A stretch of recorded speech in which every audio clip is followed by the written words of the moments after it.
Well, good Monday morning to you. Welcome to our Monday morning live edition of the Doctor's Nutrition Show. I'm your host, Jim Tabor, along with Dr. Jim and Janine Fox of Doctor's Nutrition, located on Calamarain Road in Gulfport, just south of Pass Road. We do this every Monday morning, and it is a live call-in show. So what we usually do is pick a topic and talk about a little bit, and then invite you to call in and ask questions regarding that or anything regarding your health. Because that's what this show is all about, helping you live a healthier lifestyle. You see our phone numbers on the screen there at 896-0713 or 800-349-0713. So you can give us a call. And then at the end of the program, we always have a special of the week to help you out. So this morning we're talking about antioxidants. Mm-hmm. Right. And so first off, what is an oxidant? Well, before we get anti about it. Before we get anti about it, right, okay. To start with, an oxidant is something that really tends to try to steal electrons chemically, okay? And we'll take it down to a chemical level. So it's stealing electrons. And electrons are part of the molecules. And so if it steals one, then it makes it unstable. So, and it's trying to do that. You know, for instance, iron, high oxidant. Got to have it, but it's highly oxidated. Oxygen, got to have it, can't live without it, but it's a big oxidant because if it loses an electron, it's going to try to steal one from somewhere else, that kind of thing, or attached to something. So that's what an oxidant is. It's part of normal, you know, living, breathing. We got all kind of oxidants in our body. Have to have them. Have to make them. I mean, if we live and breathe and function normally, or even abnormally, we're going to make them. Yeah, and oxidants do have some good jobs. They have benefits. It actually helps kill like bacteria and viruses. When you get sick, the oxidants can actually help kill what comes into you. Viruses, etc. Oxidants are necessary, although majority of the people, because we have some testing that we can do to see how much oxidative stress the body has way too much. So that's the problem, is most people have way too much oxidative stress. And what oxidants can cause are things like cancer and heart disease and inflammation and everything you don't want. Yeah. So bad stuff. Yeah. Wow. Yes. There's always a give and take. So then what is an antioxidant?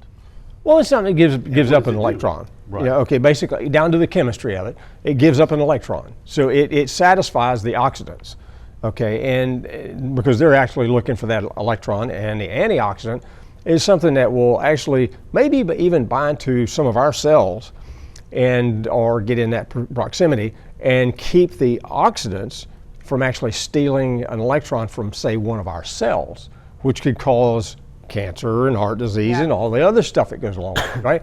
So they provide a very big opportunity for the body to stay healthy, stay healing, keep bad things from happening, and yet allow some of the other stuff that the oxidants normally do to take place. So it's important to have those. Oh, it's definitely. very important to have. Definitely. Yeah. Antioxidants are very important. That's my next question. How important are they?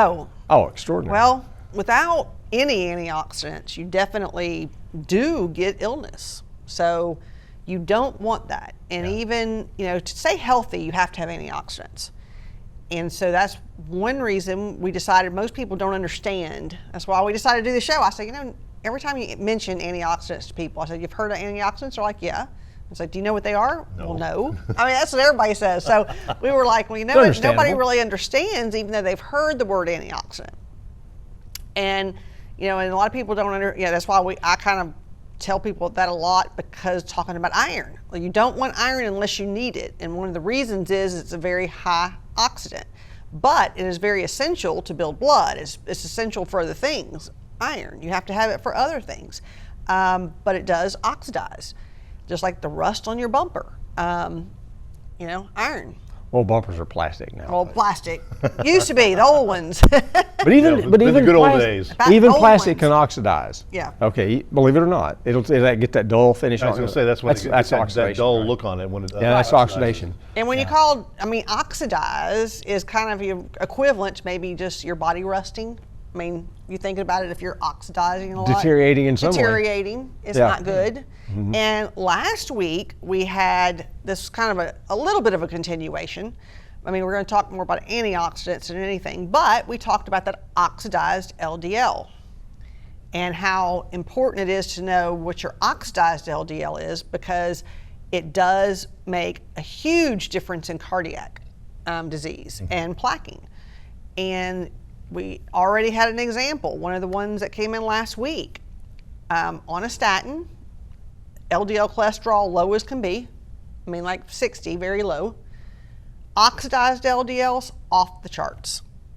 And it doesn't matter if the total cholesterol is low, is what you have is completely oxidized, big cardiac risk. Because like we said last week, that oxidized LDL, see, cholesterol is going in and out of our, what we call the endothelium, or the lining of our arteries. It's going in and out all the time because it does some really good functions. I mean, cholesterol is part of our normal cell walls, and it has a good function. So when you have that oxidized LDL and it goes into our endothelium, or into that lining of your arteries, it tends to be real sticky because remember, it's oxidized. It's trying to find an antioxidant or steal an electron from somewhere. Just makes it really sticky, and it tends to get stuck in your arteries. That's what causes the problem.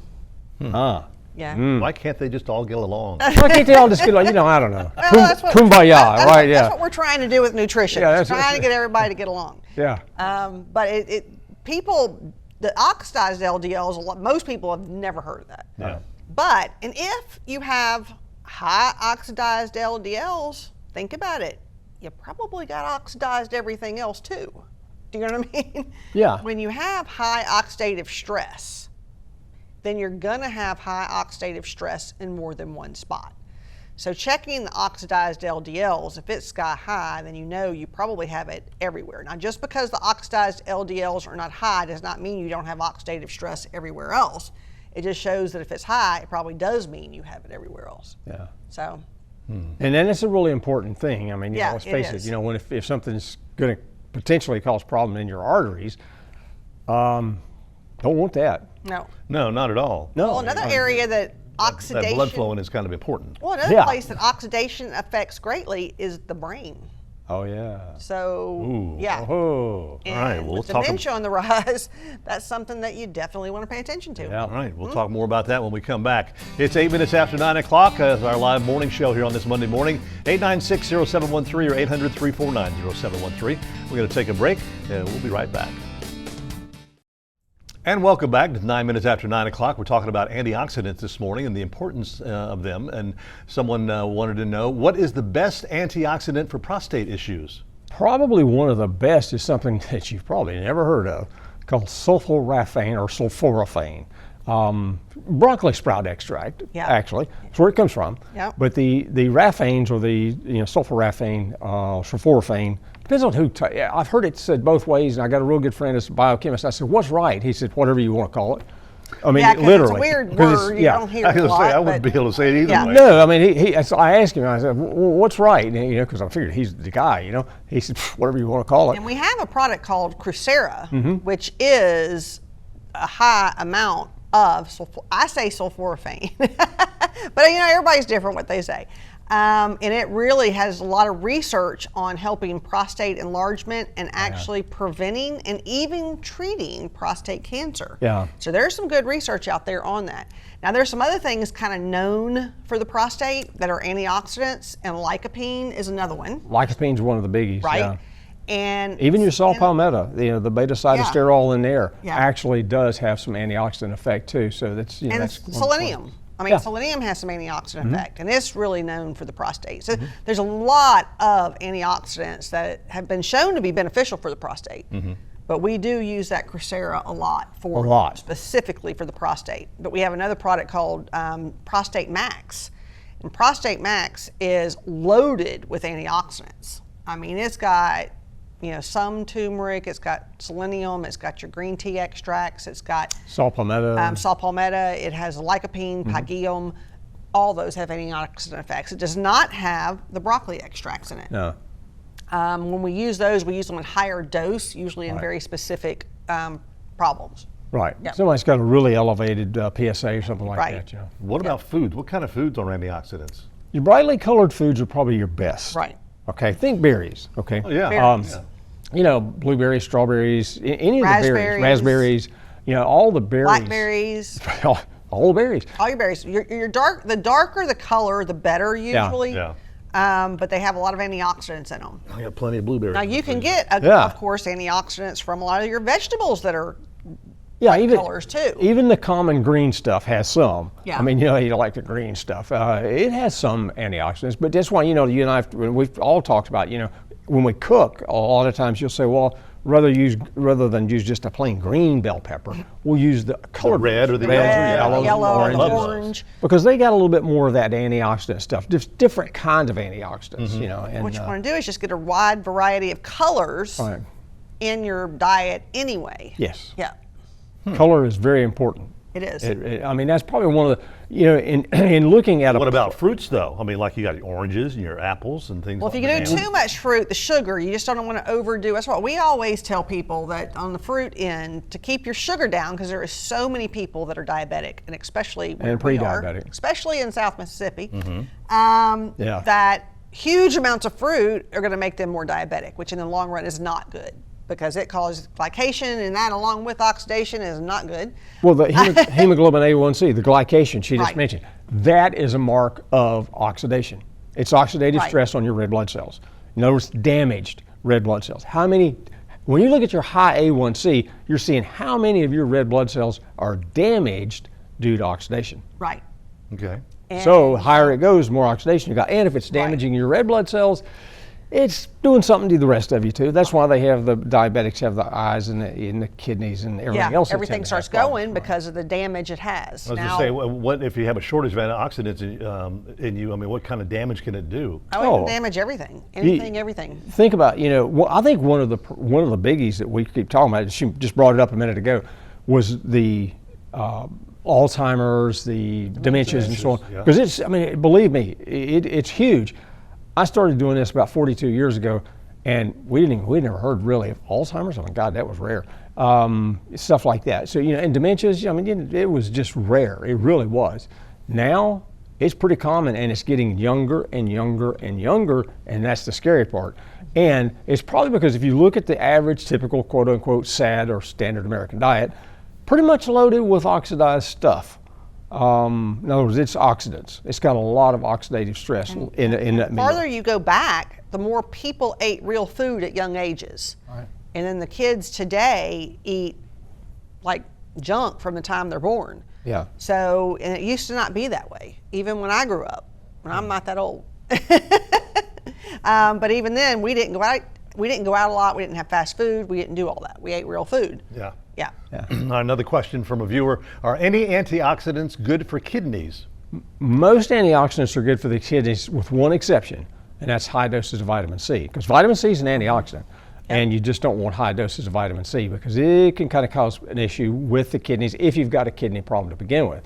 But pretty much any of the other antioxidants, because think about it, all your blood goes through, sort of like the liver. All the blood winds up going through the kidneys at one point in time, and pretty rapidly through the day.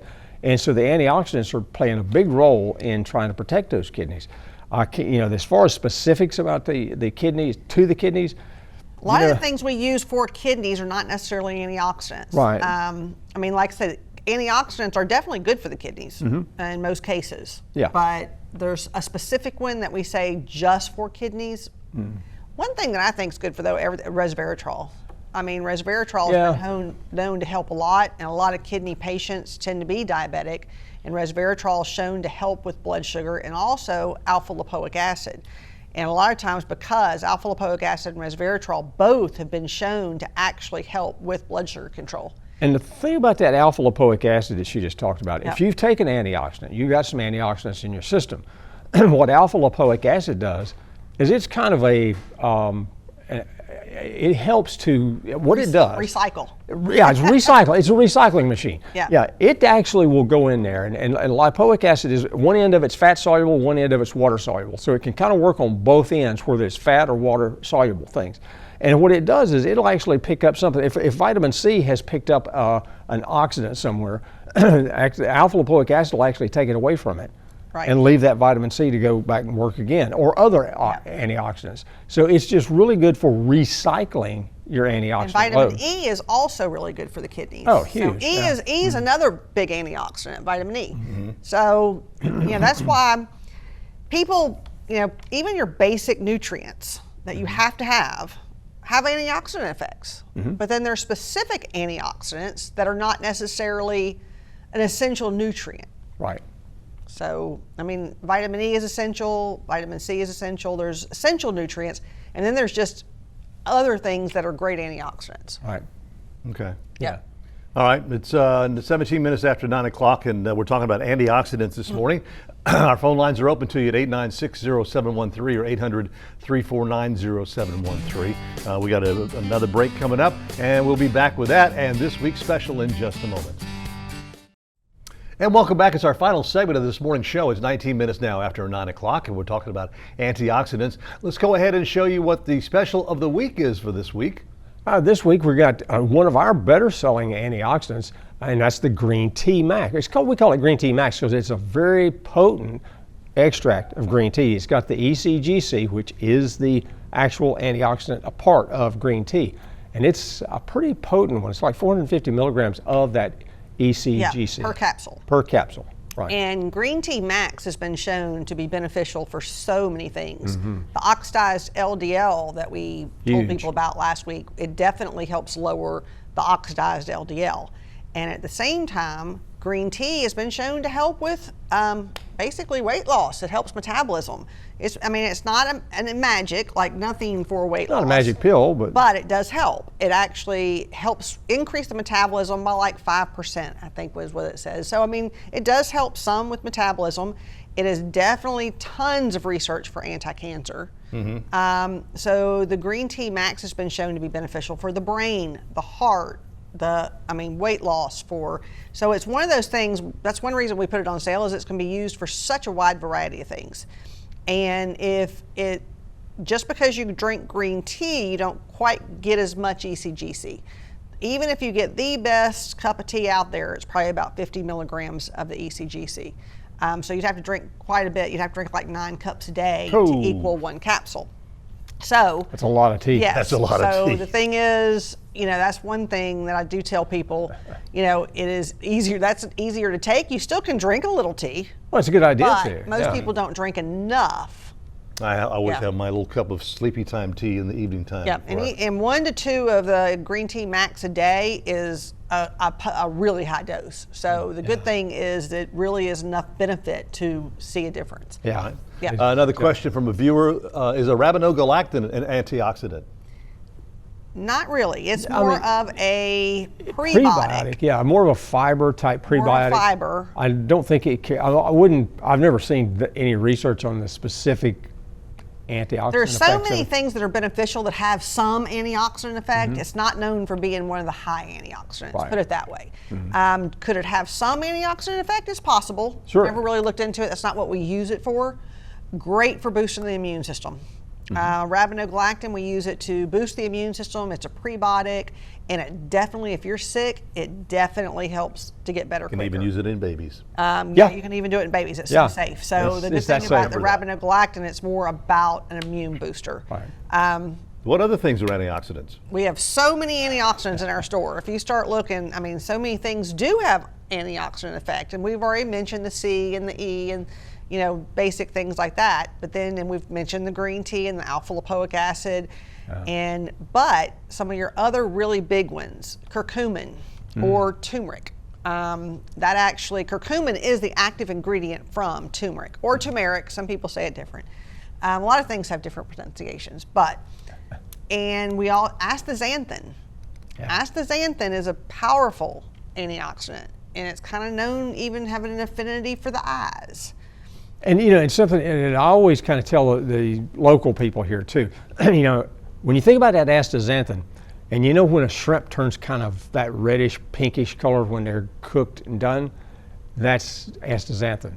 So that's why it's a really good idea to eat. And it's good for the eyes? It's good for the Very eyes. good Good for for the eyes. It's good for everything. It's good for everything, seriously. and it comes from if you get krill oil. We talk about krill being the great omega-3. Loaded. One of the good things about krill is it has a little bit of astaxanthin in it. Yeah, quite a bit, Now, actually. it doesn't have near as much as when you take it separately in a supplement, but it does have some naturally occurring, so krill does have some antioxidant benefits because of that. But krill is like it's plankton, but it's like a baby shrimp if you look at it under a microscope. Microscopic shrimp. That's what the whales eat. Yeah, it's a baby, a bitty one. Yeah. But there's so many things. What else would be good antioxidants? I mean, we talked about alpha lipoic. We talked, like I said, curcumin, resveratrol, and we even have a high dose resveratrol, which has a lot of anti-aging benefits because if you keep down oxidative stress. Oh, one of the big ones, glutathione. Yeah, I was going to say glutathione is something, and we've got things that, even back during COVID, we talked about increasing your N-acetylcysteine, which increased your glutathione. There you go. That's something that's just going to increase your antioxidant load, because glutathione is something the body makes. It's the body's own antioxidant, and you just want to try to do as much as you can to produce more of it. So that's something that's really good to take. Question from a viewer: what are the benefits of drinking apple cider vinegar, and how much should be consumed? One of the biggest things it's used for is digestion. I was going to say that's the biggest, yeah. And usually I tell people 1 or 2 tablespoons a couple times a day, but you definitely want to dilute it. Yes. Because it is really harsh when you drink it straight. Put it in at least a couple ounces of water, not huge, not 6 or 8 ounces, but like a couple ounces, and dilute it, and then right after a meal. You'll see weight loss touted for apple cider vinegar, and I mean, again, things could help, but you still got to do some other stuff to help. It ain't gonna just make weight fall off of you. The best thing for weight loss is pushing back from the table. Yeah, and definitely changing what you eat. Right. So, but there are good benefits. Now, I do tell people with apple cider vinegar, if they drink it and they feel like it makes them burn, then they're ones that shouldn't drink it. Right. So everybody's a little different. Nothing's for everybody.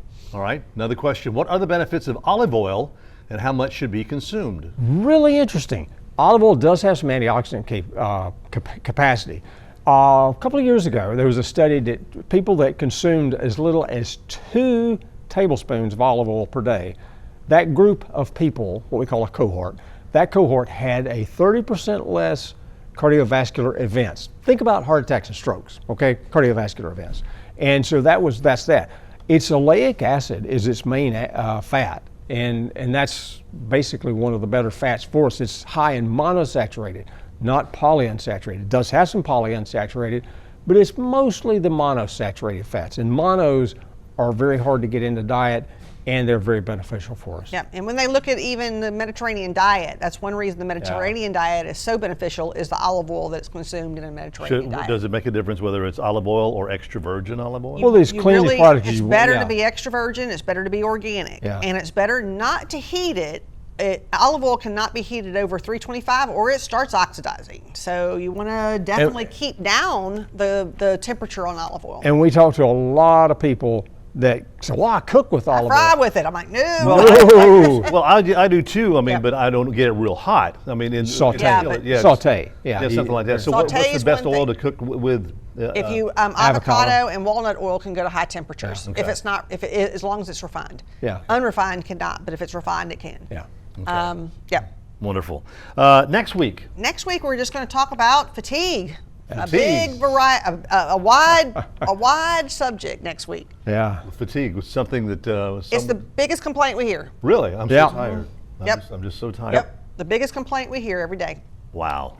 How about that? I don't think we've ever talked about that. Anyway, hey, join us next Monday morning here at 9 o'clock when we talk about fatigue. You can put your questions together and call in, and we will see you again next Monday. You can also find a lot of great information at Doctor's Nutrition website and on Facebook. We'll see you next week.